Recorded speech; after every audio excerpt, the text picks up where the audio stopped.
अस्सलामुअलैकुम dear student, मैं वकार अली। आज हमारा चैप्टर नंबर 1 का सेकंड लेक्चर है। तो उम्मीद करता हूँ कि आप लोगों ने प्रीवियस लेक्चर देख लिया होगा और उसकी अंडरस्टैंडिंग भी हुई होगी और आप लोगों ने उससे नोट भी कर लिया होगा।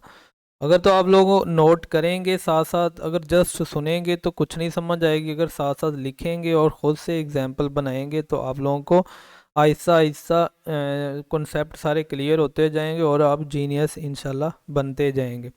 आज हमारा टॉपिक है लीनियर एंड क्यूबिक इक्वेशन के ऊपर। तो हम देखते हैं कि लीनियर इक्वेशन क्या होती है और क्यूबिक इक्वेशन क्या होती है। फर्स्ट में उसने लिखा हुआ लीनियर इक्वेशन का, वो कहता है अगर फर्स्ट डिग्री हो तो उसको हम लीनियर इक्वेशन कहते हैं।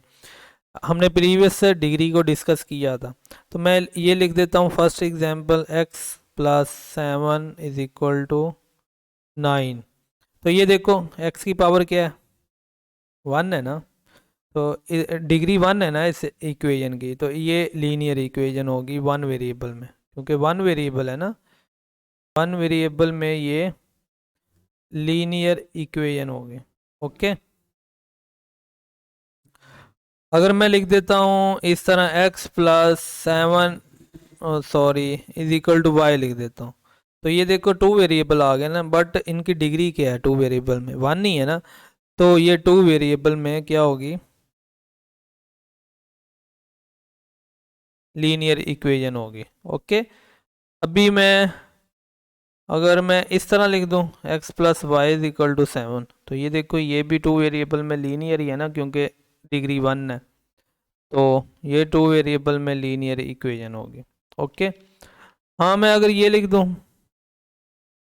X y plus x is equal to 7, क्या ये लीनियर इक्वेशन है? सोचें डिग्री क्या है इसकी। मैंने बताया था जब आपके वेरिएबल दो आपस में मल्टीप्लाई हो रहे होते हैं तो उनकी जो पावर होती है ऐड करके डिग्री आती है। तो इसकी पावर भी 1 है और इसकी 1 है, तो ये 2 होगी। इसका मतलब है कि इस इक्वेशन की डिग्री क्या है, फर्स्ट नहीं है, 1 नहीं है। इसका मतलब ये हुआ कि ये क्या हुई, लीनियर इक्वेशन नहीं हुई। ओके, तो अभी हम डिस्कस करते हैं कि क्यूबिक इक्वेशन क्या होती है। वो कहता है जब डिग्री इक्वेशन की क्या हो, 3 हो, तो उसको हम क्यूबिक इक्वेशन कहेंगे। लेट्स सपोज x की power 3, 2x plus 7 is equal to 0। तो इस इक्वेशन में क्या है, x की पावर हाईएस्ट डिग्री क्या है इस इक्वेशन की, 3 है। तो इसका मतलब है कि ये क्यूबिक इक्वेशन है। क्या है, क्यूबिक इक्वेशन है। किस में, वन वेरिएबल में, वन वेरिएबल में। ओके, अगर मैं ये लिख देता हूँ प्लस 7 इज इक्वल टू 0, तो ये देखो इन दोनों को ऐड करो, पावर क्या आती है, 3, तो इसकी डिग्री 3 हुई ना। तो इसका मतलब है कि ये टू वेरिएबल में ये क्यूबिक इक्वेशन है, टू वेरिएबल में। कितने वेरिएबल में, टू वेरिएबल में। तो लेट्स सपोज मैं आगे लिखता हूँ x square y plus x y minus 7 is equal to 0। तो अब इसमें भी देख सकते हैं x की पावर 2 है, y की 1 है। तो ये दोनों आपस में दोनों वेरिएबल मल्टीप्लाई हो रहे हैं, तो इसकी पावर 3 होगी, सॉरी पावर नहीं, डिग्री 3 होगी। तो इसका मतलब ये हुआ ये क्यूबिक की इक्वेशन ही हुई, बट टू वेरिएबल में। कितने वेरिएबल में, टू वेरिएबल में। लेट सपोज मैं अगर ये लिखता हूँ इज इक्वल टू एक्स, ये क्यूबिक इक्वेशन है।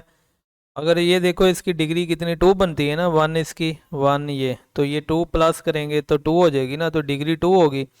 तो इसका मतलब है कि ये हाईएस्ट पावर 2 है। इसका मतलब है ये क्या है, क्यूबिक इक्वेशन नहीं है, क्योंकि इसकी डिग्री 3 नहीं है। जब 1 डिग्री होगी वो लीनियर इक्वेशन होगी, जब 2 डिग्री होगी तो वो क्यूबिक इक्वेशन, जब 3 होगी क्यूबिक इक्वेशन होगी। तो मेन टॉपिक हमारा भी आया है क्वाड्रेटिक इक्वेशन का। तो हम ये देखते हैं, ये भी बिल्कुल इजी है। जब आपकी किसी भी इक्वेशन की डिग्री क्या होगी, 2 होगी, तो हम उसको क्वाड्रेटिक इक्वेशन कहेंगे। तो ये आप पढ़ लीजिएगा, second degree is called quadratic equation. और ये word quadratic comes from Latin word from square से आया। और इसमें वो कहता है कि अननोन की पावर स्केयर होनी चाहिए या 2 होनी चाहिए, एक ही बात है।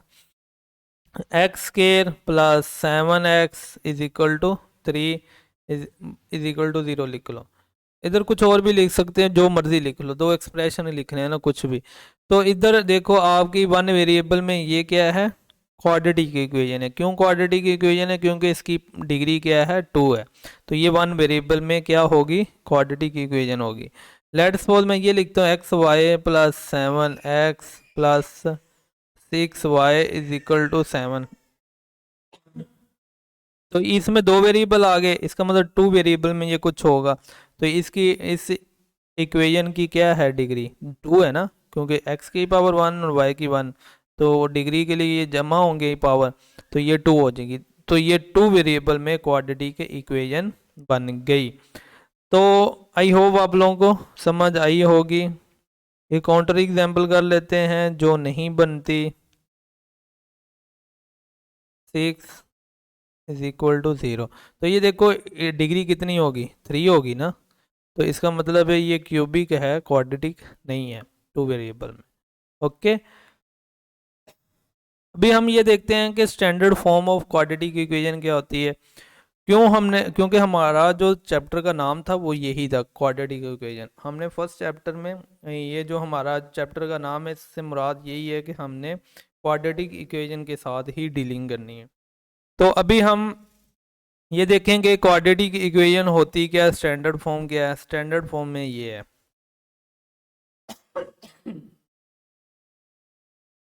अगर तो आप लोगों ने चैनल को सब्सक्राइब नहीं किया तो काइंडली कर लें, वीडियो को लाइक कर दिया करें, आपका कुछ भी नहीं जाता, और कमेंट्स कर दिया करें ताकि मुझे सपोर्ट मिले आप लोगों की।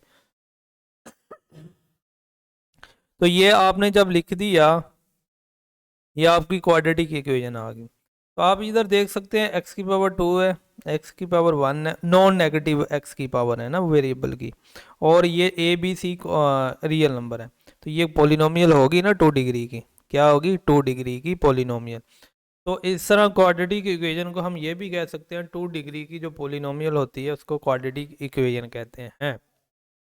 इसमें ये देखो, अगर a की जगह में अगर मैं 0 रख दूं तो ये x के 0 हो जाएगा, तो बाकी bx प्लस c बच जाएगा ना, तो ये लीनियर इक्वेशन बन जाएगी। तो इसका मतलब हमें इधर लिखना पड़ेगा a कभी भी 0 नहीं होगा। क्यों नहीं होगा? अगर तो a 0 हो गया तो इसका मतलब है एक्स स्क्वायर क्या हो गया, 0 हो गया, तो ये तो लीनियर क्वाड्रेटिक इक्वेशन ही ना रही, ये तो लीनियर इक्वेशन बन गई। बाकी x b0 c0 हो जाए, इससे हमें कोई प्रॉब्लम नहीं है, क्योंकि हमें तो वो चाहिए, ये देखो x square is equal to 0 लिखा हो। तो ये देखो हमने बस ये देखना है कि इसकी पावर क्या है, इसकी डिग्री क्या है, 2 है, तो ये क्वाड्रेटिक इक्वेशन है। हमें इससे कोई सरोकार नहीं है कि बी के ऊपर सी के ऊपर क्या होना चाहिए, ये 0 हो या ना हो, हमें इससे कोई प्रॉब्लम नहीं है। ओके, बस ये है कि आपको बस ये है कि आपने ए को 0 कभी नहीं करना। ए को 0 कर दिया, इसका मतलब है कि एक्स स्क्वायर वाली टर्म गई और क्वाड्रेटिक इक्वेशन ख़त्म होगी। ये आपकी standard form of quadratic equation. अभी इसकी दो टाइप हैं, एक कंप्लीट क्वाड्रेटिक इक्वेशन है और एक प्योर और इनकम्प्लीट क्वाड्रेटिक इक्वेशन है। तो ये देखो, जब b is equal to b not equal to 0 क्या है, जब b नॉट, a तो पक्की बात है ना, ये कभी भी 0 नहीं होगा। जब वो कह रहा है कि जब b भी 0 नहीं होगा, जब b भी 0 नहीं होगा वो कंप्लीट क्वाड्रेटिक इक्वेशन होगी।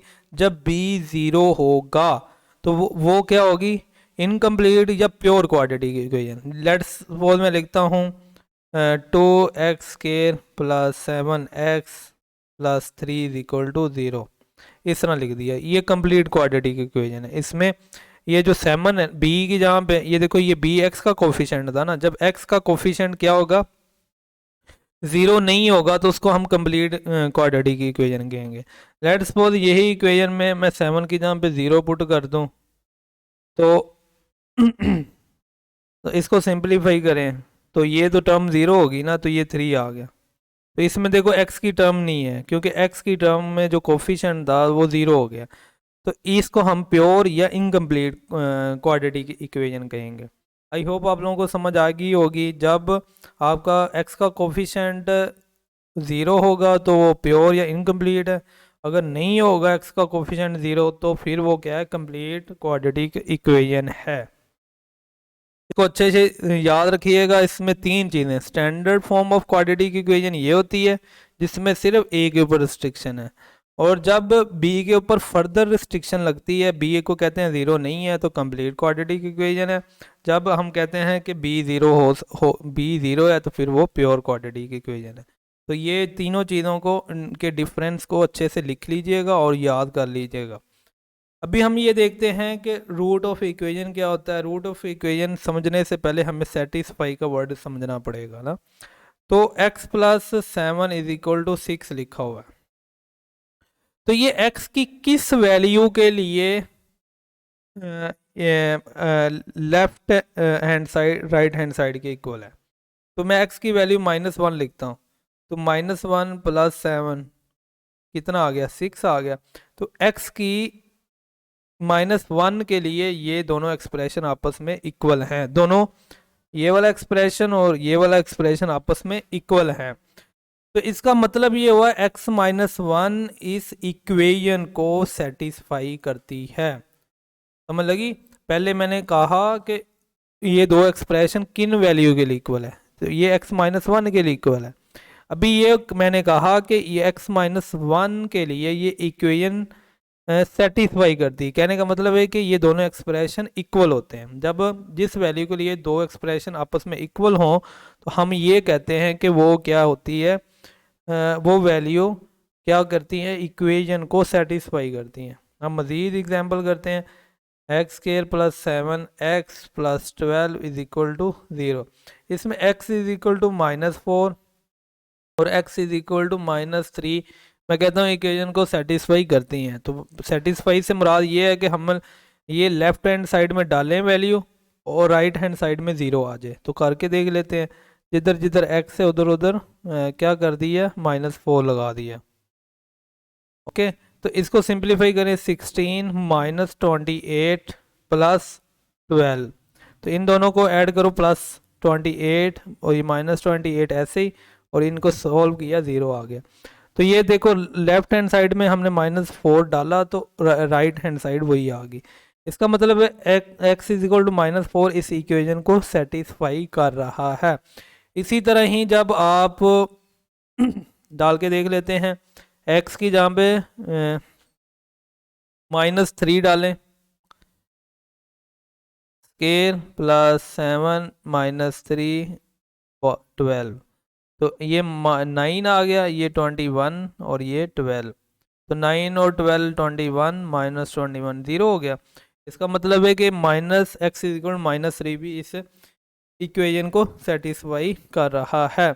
इस तरह जो भी नंबर आपकी इस तरह इक्वेशन को सेटिस्फाई करेगा वो रूट बन जाएगा। तो ये जो लीनियर इक्वेशन थी इसका रूट क्या है, x इज इक्वल टू -1, और ये जो x स्क्वायर plus 7 x plus 12 is equal to 0 equation है क्वाड्रेटिक, इसके जो रूट है वो -4 और -3 है।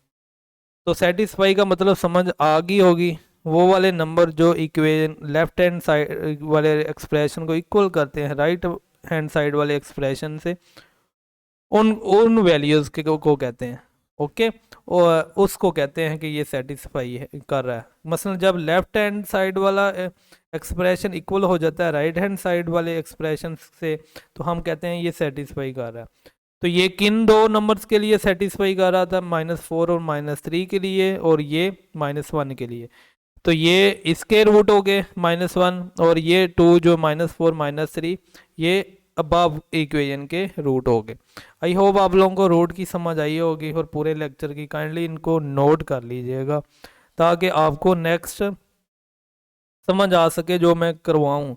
जब आप अपने हाथ से काम करेंगे तो आपको आपके जहन में बैठेगा। अगर तो आप लोगों ने चैनल को सब्सक्राइब नहीं किया तो काइंडली कर लें ताकि नेक्स्ट आने वाली वीडियो आप लोगों को इजीली मिल सकें।